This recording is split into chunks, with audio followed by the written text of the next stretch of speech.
우리가 요한일서 말씀을 계속해서 보고 있는데 오늘은 성탄절이라 여러분이 분명히 많은 기대를 하고 오셨을 줄 압니다. 그래서 여러분들에게 즐거움을 드리는 소식을 한 가지 전해드리도록 하겠습니다. 원래는 좀 그래도 하나님께 전하는 하나님의 은혜를 전하는 시간이라 굉장히 고민을 많이 하고 성탄절 때 어떻게 하면 여러분들께 진리된 말씀을 전할까 고민했는데 같이 동거하고 있는 우리 두 여자분께서 어저께 설교가 너무 길었다고 좀 짧게 했으면 좋겠다라고 얘기를 해서 하나님의 은혜로 순종을 했습니다. 오늘 여러분들께 하나님의 말씀을 은혜 가운데 짧고 굵게 전하도록 하겠습니다. 요한일서 2장 18절, 19절, 20절, 21절 말씀을 한 목소리로 같이 한번 읽어보도록 하겠습니다.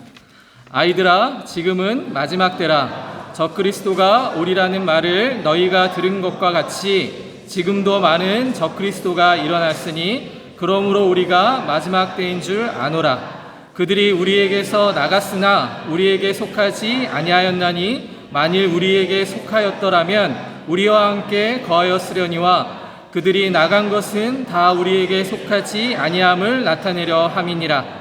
너희는 거룩하신 자에게서 기름 부음을 받고 모든 것을 아느니라. 내가 너희에게 쓰는 것은 너희가 진리를 알지 못하기 때문이 아니라 알기 때문이요 또 모든 거짓은 진리에서 나지 않기 때문이라. 아멘. 오늘 여러분들께 소개하는 이 요한일서 말씀은요, 분명히 우리에게 한 가지를 알려주고 있습니다. 교회 안에도 참 그리스도인과 적 그리스도인을 추종하는 무리가 있다라고 표현하고 있습니다. 사도 요한의 때뿐만이 아니라 역사 가운데에 하나님의 진리된 것에 거하지 못한 그러한 무리들은 역사 가운데 늘 있어 왔다라는 것입니다. 그래서 요한일서 2장 22절 23절 그 다음 말을 보면 거짓말하는 자가 누구뇨? 예수께서 그리스도이심을 부인하는 자가 아니뇨? 거짓말한다라는 것은 그러니까 예수 그리스도의 하나님 되심을 부인한다라는 얘기입니다. 그러니까 적 그리스도는 하나님의 아들이신 예수 그리스도의 존재를 부인하는 것을 이야기하는 것입니다. 그러니까 당시 교회에 하나님께서 영원하신 하나님의 아들을 보내셔서 바로 동정녀 마리아에게서 아기 예수를 태어나게 하신 이 사실을 교회 가운데에서 인정하지 아니하고 부인했던 것으로 추론해 볼 수 있는 것입니다. 예수를 믿는다고 해서 다 같이 모인 줄 알았는데 하나님의 아들이신 예수 그리스도의 신성은 인정하지만 그분의 인성을 부정하거나 인성은 인정하지만 신성을 부정하는, 그러니까 하나님의 하나님 되심, 완전한 하나님의 아들이시오, 그리고 인간의 육신을 입어 이 땅에 태어나셨다라는 사실을 부인하는 세력은 예수님이 이 땅에 오실 때부터 있어 왔다라는 것입니다. 주 180년경에 여러분도 들어보셨을지 모르지만 프랑스 리옹 지방에서 기독교에 대한 큰 박해가 일어났습니다. 물론 역사 가운데 아주 많은 박해가 일어났지만 프랑스 리옹 지역에 기독교에 대한 박해가 특히나 심했다라고 역사 기록가들은 그렇게 이야기를 합니다. 그 당시 많은 기독교인들이 희생을 당했는데 이때 이를테면 그 지역의 목사였던 이레니우스가 그 수많은 핍박 가운데에 책을 하나 씁니다. 그 책의 이름은 우리나라 말로 번역하자면 이단 논박서라고 합니다. 당시에 이단에 대한 세력들이 얼마나 강했는지, 물론 육체적으로도 로마의 핍박을 당하고 하다 보니 너무 힘든 시간을 보내던 시간이었고, 그리고 교회 내부에서도 이단들이 굉장히 성행했던 것 같습니다.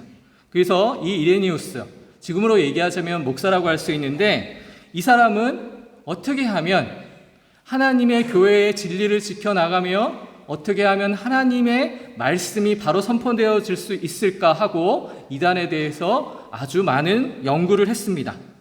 그리고 많이 기도하는 가운데 한 가지 결론을 내립니다. 그 결론은 바로 예수 그리스도의 성육신을 교회가 바로 전달할 수 있다면 그것이 모든 어려운 가운데에서도 하나님의 진리를 지킬 수 있는 것이라는 결론을 내립니다. 그러니까 교회는 예수 그리스도의 하나님 되심과 예수 그리스도가 이 땅에 인간으로 오셨다라는 사실을 증언해야 하는 것입니다. 저와 여러분은 예수님의 하나님 되심을 믿음으로 고백하는 자들입니다. 그렇죠? 아멘 안 하시는 분들이 있는 거 보니까 긴가민가 하시는 분들이 있나 본데 그렇지 않습니다. 예수님은 분명히 하나님이시요 이 땅에 인간으로 오셨기 때문에 그 인간의 모든 죄를 다 짊어지고 가실 수 있는 스스로가 제물이 되신 것입니다. 그리고 무엇보다 오늘 제봉에서와 마찬가지로 참 생명으로 오셨기 때문에 우리가 예수 그리스도를 통해서 하나님께 참 생명을 다시금 부여받은 것입니다. 여러분은 바로 그런 참 생명을 가진 하나님의 자녀들입니다. 이 사실을 믿음으로 고백하시고 믿음으로 하나님께 영광 돌리셔야 하는 것입니다. 성탄절은 그런 날입니다. 그리고 교회가 반드시 이 사실에 대해서 믿음으로 고백해야 하는 날임을 여러분이 잊지 마시기를 부탁을 드립니다. 이 신앙을 여러분이 든든히 지켜나가실 수 있다면 이단들의 그러한 세력과 적 그리스도에 대한 그 세력에 대해서 여러분의 믿음을 지켜나가실 수 있습니다. 교회는 그래서 바른 진리 가운데 거해야 되고 무엇보다 하나님의 참된 생명을 전해야 하는 곳입니다. 여러분들은 바로 그러한 목적으로 이 땅에 보내심을 받은 하나님의 자녀, 하나님의 일꾼임을 잊지 마시면서 올 한 해 자신의 인생을 한번 돌이켜 보시기를 바랍니다.